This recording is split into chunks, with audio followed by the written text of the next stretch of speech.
शुरू किया कामकाज कांग्रेस दफ्तर के आगे एक तरह से गार्ड के रूप में। जी। बिल्कुल कोई फॉर्मल पढ़ाई लिखाई नहीं थी और वो कांग्रेस के अध्यक्ष बने और देश के 2 प्रधानमंत्री उन्होंने तय किए। आपको पता होगा कि 2 प्रधानमंत्रियों को उन्होंने तय किया, शास्त्री जी और इंदिरा जी। वो जब चीफ मिनिस्टर हुए तो आज जो तमिलनाडु देश के सबसे विकसित राज्यों में आज भी दिखता है, तो इसकी नींव उस व्यक्ति ने डाली। ये मिड डे मील, बच्चों का सामान, कपड़ा, वहां इलेक्ट्रिसिटी का production, he did all futuristic things.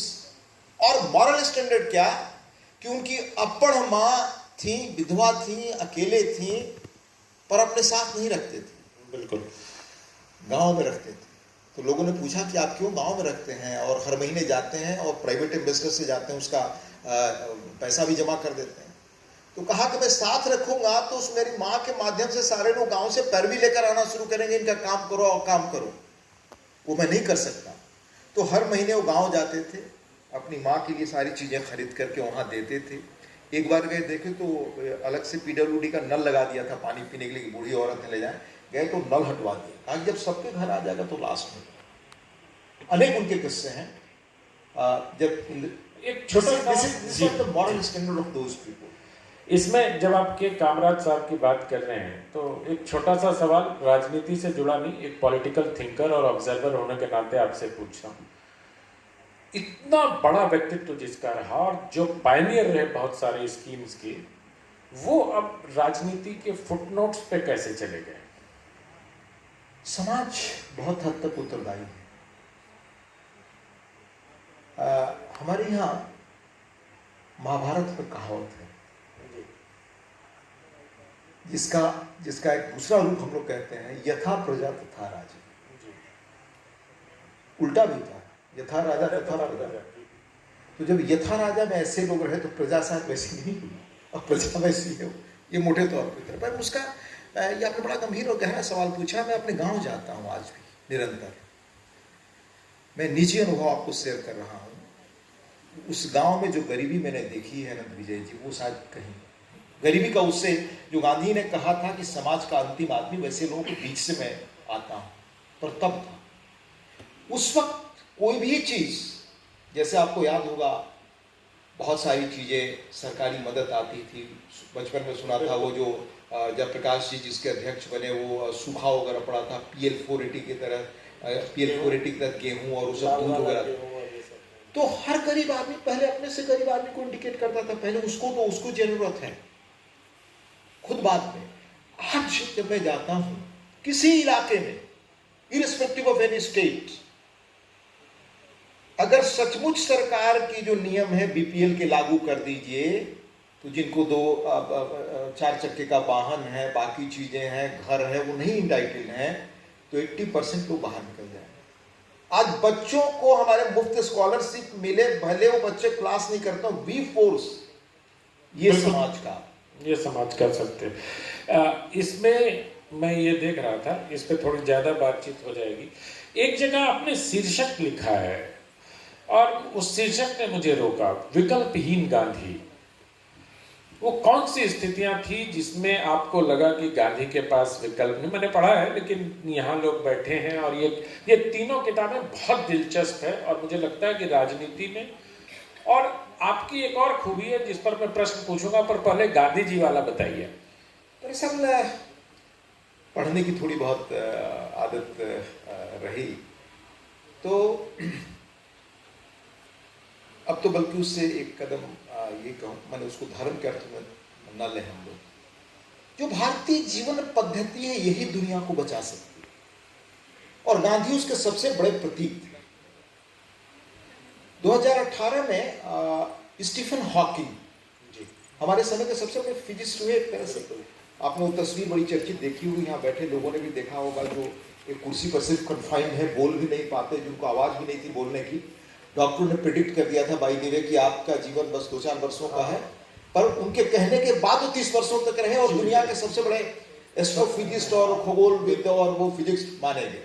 उनकी लास्ट किताब है, शायद पेंगुइन ने छापी, brief answers to big questions. जिनका कोई गांधीवाद से नहीं, भारतीय सनातन व्यवस्था की रूपरेखा से नहीं। भारतीय सनातन व्यवस्था धर्म के अर्थ मत समझिएगा, ये वे ऑफ लाइफ है। बिल्कुल, हम रिचुअल करते हुए भी हम नहीं मानते, धर्म के मूल अर्थ में समझे। हम प्रकृति को पूजते हैं, हम पशुओं को आदर देते हैं।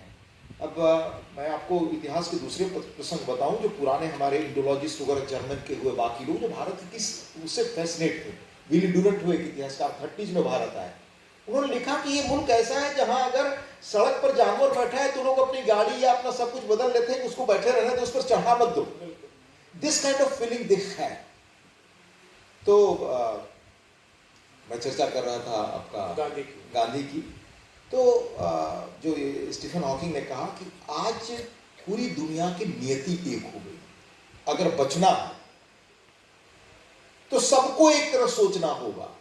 ये नहीं हो सकता कि दुनिया का एक मुल्क कहे कि हम प्रदूषण फैलाएंगे, दूसरा मुल्क कहे कि हम बहुत अच्छी तरह से रह नहीं सकते। कहा कि अगर इस प्लेनेट को हम संभाल के नहीं रख सकते तो 100-150 वर्षों में आप रहने के लिए दूसरी धरती ढूंढ लीजिए। और इसको सबसे अधिक प्रभावित प्रदूषण को और बाकी चीजों को कर रही, वो अपनी किताब में एडवोकेसी कर रहे हैं कि आप साइकिल से जो चल रहे हैं, गाड़ियों को छोड़िए, वाहन को छोड़िए, बहुत सारी चीजों के बारे में लिखा है। 5 जो खतरे बताए हैं उसमें पॉल्यूशन बताया, टेक्नोलॉजी बताया उस आदमी ने। आज जो आर्टिफिशियल इंटेलिजेंस, आपकी भूमिका में भी टेक्नोलॉजी पे है। टेक्नोलॉजी उन्होंने बताया कि टेक्नोलॉजी से खतरा है, न्यूक्लियर उसका बताया, आर्मामेंट से, इससे खतरा है दुनिया को। और सबसे अधिक प्रदूषण और बाकी चीजों से, और कंजम्पशन। हमने एक बड़ी दिलचस्प किताब पढ़ी, उसका भी शायद नाम याद नहीं कर पा रहा हूँ, पेंगुइन ने छापी थी, दुनिया के 2 टॉप इकोनॉमिस्ट ने मिलकर लिखी। आप अगर गूगल में डालेंगे तो ये 7-8 वर्ष पहले पढ़ी थी, लगभग 700-800 पेज की किताब है, हिस्ट्री ऑफ कंजम्पशन। उपभोग का वो इतिहास कब से शुरू होता है। तो भोग का इतिहास वो बताते हैं कि ये 250-300 वर्षों का खेल है पूरा, और खासतौर से पिछले 50 वर्षों का। उसमें मैंने बड़ा दिलचस्प एक चीज पाया, जेके गैलब्रिथ हमारे यहाँ अमेरिका के राजदूत थे, और आप जानते हैं कि एफ्लुएंट सोसाइटी उस वक्त किताब लिखी थी, उन्होंने दुनिया के टॉप इकोनॉमिस्ट थे। तो जेके गैलब्रिथ ने उस वक्त सेकेंड वर्ल्ड वॉर के बाद जब न्यू इकोनॉमिक डील पॉलिसी आ रही थी, तो उन्होंने चेताया, उस वक्त जो वहां के अमेरिका के प्रेसिडेंट थे, वो उस विभाग के मंत्री थे, मंत्री प्रभारी, चेताया कि आप न्यू डील इकोनॉमिक पॉलिसी की ओर मत जाइए, दुनिया को तबाह कर देगा। ये क्या थी कि मास कंजम्पशन। कहा कि मास कंजम्पशन किसी भी चीज का करेंगे तो इसके लिए मास उपभोक्ता चाहिए। क्रक्स में आपको बताऊं कि बुक की फाइंडिंग थी कि वेस्टर्न मार्केट में मॉल से लेकर सब चीज का ओरिजिन उस वक्त हुआ, और एडवर्टाइजिंग मुझे जानकर आश्चर्य था, उसका ओरिजिन भी उस वक्त हुआ जी। कहा गैलब्रिथ ने कि आपको लोगों के सेंसेस को अपील करना पड़ेगा कि दे बाई मोर एंड मोर, तब ये सब चीजें चलेंगी। तो वार्न कि आप मत जाइए, दुनिया को नाश कर देगा, पर गई दुनिया को नाश कर।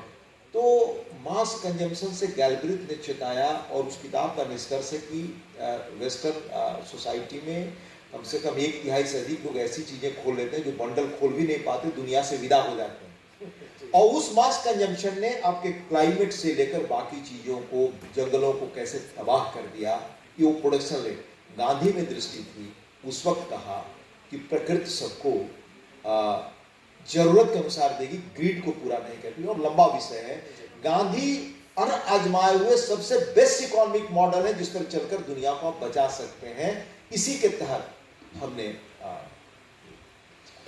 पत्रकारिता के कुछ छात्र हैं यहाँ, वो उनके लिए एक सवाल पूछता हूँ मैं आपसे। आपकी तीनों किताबें पढ़ी मैंने, और अलग अलग अध्याय भी पढ़े। जब मैं पथ के प्रकाश पुंज पढ़ रहा था तो उसमें राजनेता हरिवंश की कहीं ना कहीं छवि कभी दिखती थी और कभी प्रखर पत्रकार की दिखती। जब मैंने कलश पढ़ी और जब मैंने इसकी भाषा पढ़ी, जैसे आप लिखते हैं भारत के परम वैभव को जानना और समझना है तो उसके अध्यात्म की ऊर्जा को जानना जरूरी है। अब यहाँ मुझे एक आध्यात्मिक स्वरूप आपका दिखता है। उसी तरह कैलाश में जाते हैं तो उसकी भाषा एकदम से अलग हो जाती है।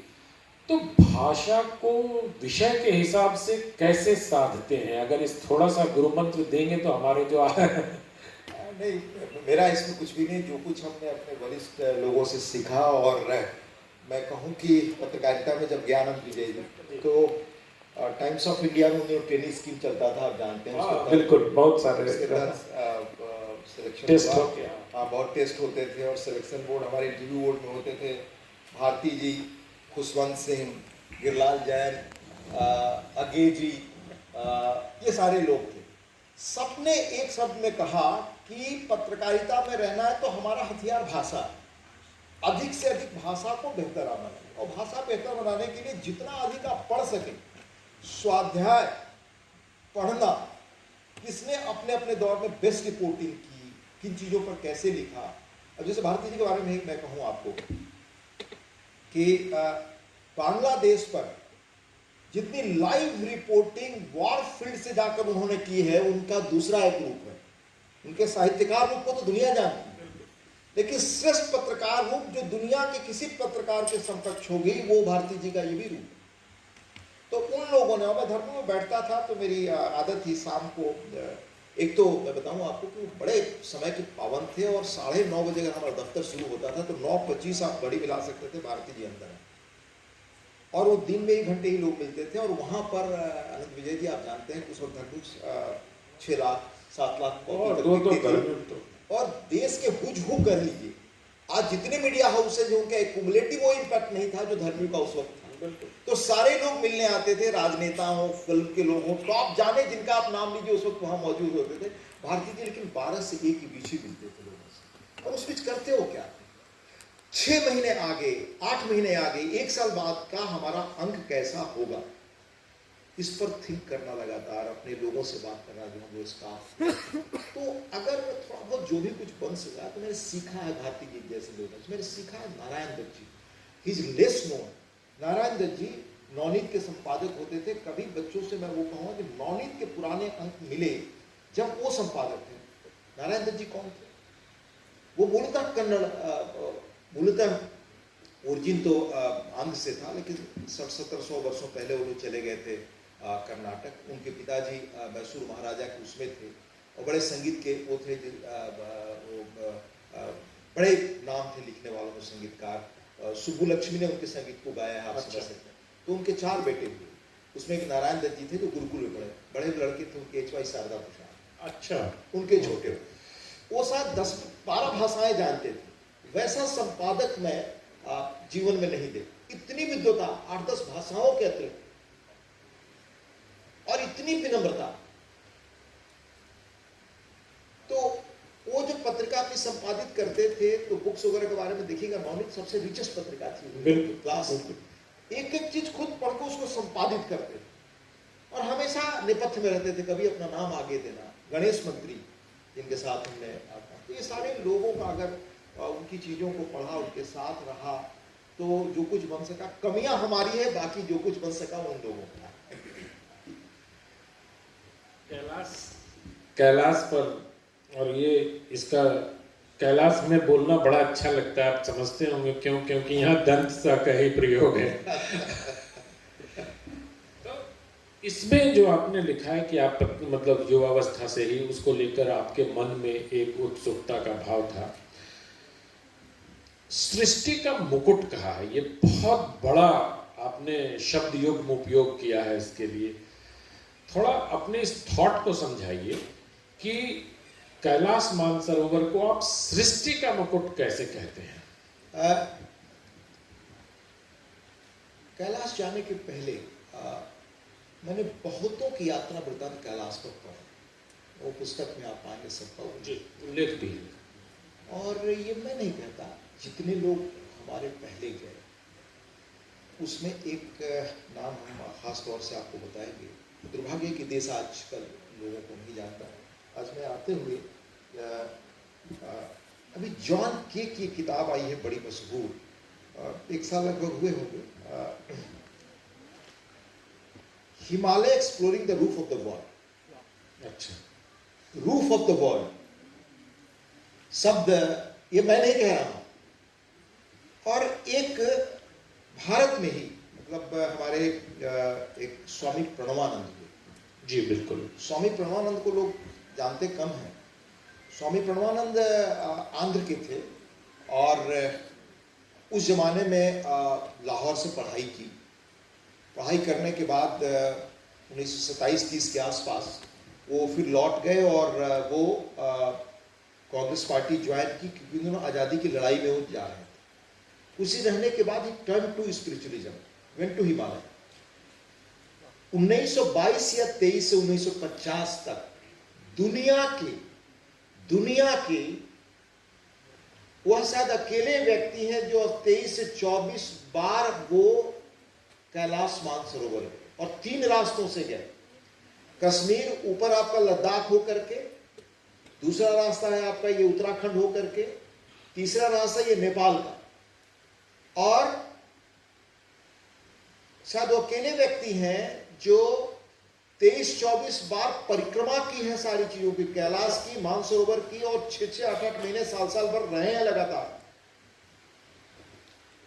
और वो लिखा है उन्होंने एक जगह कि जैसे मान लीजिए छज्जे पर कहीं खड़े होते थे आप, अगर स्पिट किए तो वो बर्फ बन के गिरता था। वहां टेम्परेचर उस वक्त सबसे कम जो था न्यूनतम -28।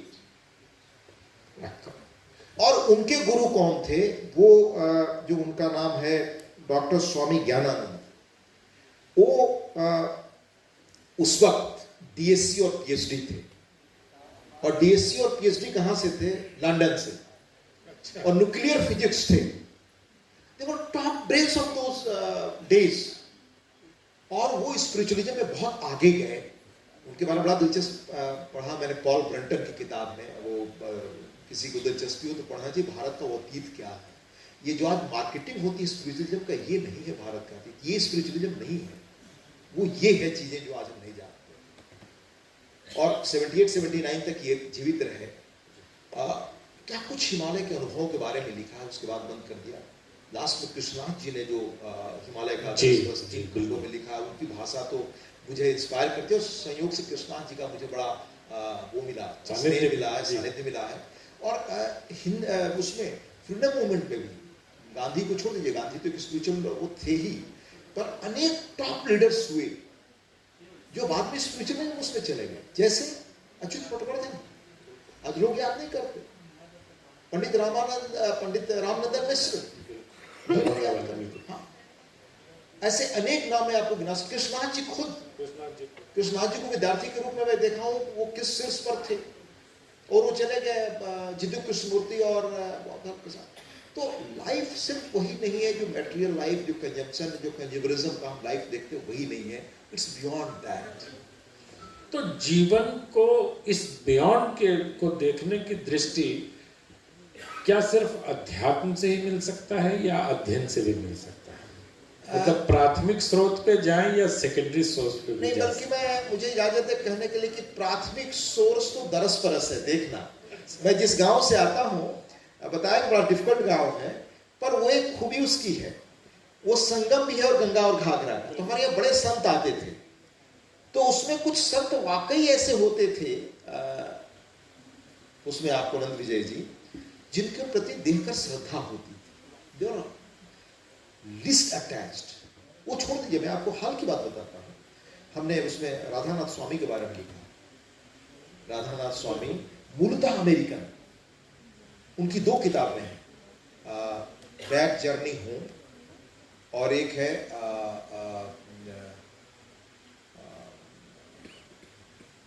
इंट्रोस्पेक्ट योरसेल्फ, या ऐसा कुछ है। दो किताबें। वो हिप्पी मूवमेंट पे पैदा हुए। हिप्पी मूवमेंट जब चल रहा, वो आए लगभग 69 बॉर्न थे यूएस में। और आप जानते हैं यूएस वगैरह में जो लोग पढ़े उस वक्त उनको होती थी दुनिया कम उम्र में देखे। तो ऐसे विद्यार्थी निकल आए अपने समूह के साथ, वो लंदन आए।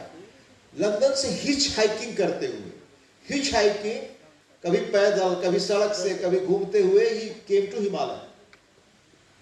और क्या हिमालय का अनुभव लिखा है, बड़ी थ्रिलिंग है।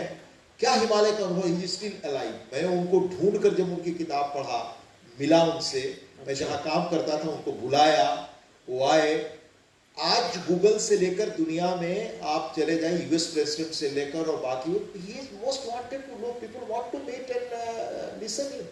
सच रियलाइज सोल। कितने कुछ उनसे ऐसे लोगों से आप सीख सकते हैं जो भी अलाइव हैं। उनकी किताब है भारत के ऊपर। अभी वो जो एक मास्टर एम, वो मूलतः मुस्लिम है, अप्रेंटिसशिप टू हिमालयन मास्टर्स, पढ़ने लायक किताब है। धर्म इसका स्पिरिचुअलिज्म का रिलीजन रिचुअल से नहीं लेना देना, कोई लेना देना तो नहीं। क्या क्या अद्भुत किताबें अपने अनुभव से लिखी हैं। हमारे जीवन का वो है कि हम जो कुछ देखते हैं मान लेते यही अंतिम है, इसके बियॉन्ड कुछ है नहीं, it's something beyond that. Harvansh ji, आपसे कुछ प्रश्न भी हैं, हमारा संपादक मंडल भी और लखनऊ की प्रबुद्ध जनता भी है। एक सवाल थोड़ा व्यक्तिगत से आपसे पूछना चाहता हूँ। आपने 4 बार अपने गांव का नाम लिया है ना, सिताब दियारा के पास दलजीत टोला है ना, अगर मैं ठीक हूँ तो। एकदम सही। हरवंश जी के साथ थोड़ी सी परेशानी है, लोग इनको उत्तर प्रदेश का भी मानते हैं, इनकी कर्म भूमि झारखंड है तो झारखंड का भी मानते हैं, और हम बिहार के लोग इनको बिहारी मानते हैं क्योंकि ये सांसद हमारे राज्य का प्रतिनिधित्व करते हैं। तो ये 3 राज्य में जैसे घाघरा और उसके बीच में इनका गांव फंसा हुआ है, मुझे लगता है कि ये भी तो ये गांव आप कितना बचा के रख पाए दिल्ली आने के बाद। मैं याद करता हूँ आपका वो पत्र जब आपने सांसद बनने के बाद लिखा था, और आज जब आपको राज्यसभा के उपसभापति के उच्च आसन पर देखता हूँ तो मुझे लगता है कि मुझे लगा था कि मैं हरवंश जी से ये प्रश्न जरूर पूछूंगा कि कितना गांव बचा के रख पाए, या कितना मूल हरिवंश बचा के रख पाया।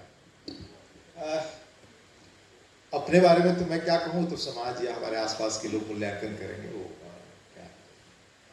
पर पहला चीज तो मैं आपको कहूँ कि जरूर मैं महसूस करता हूँ कि मैं देश का हूँ। पहले वजह मैं आपको बताऊं कि मैं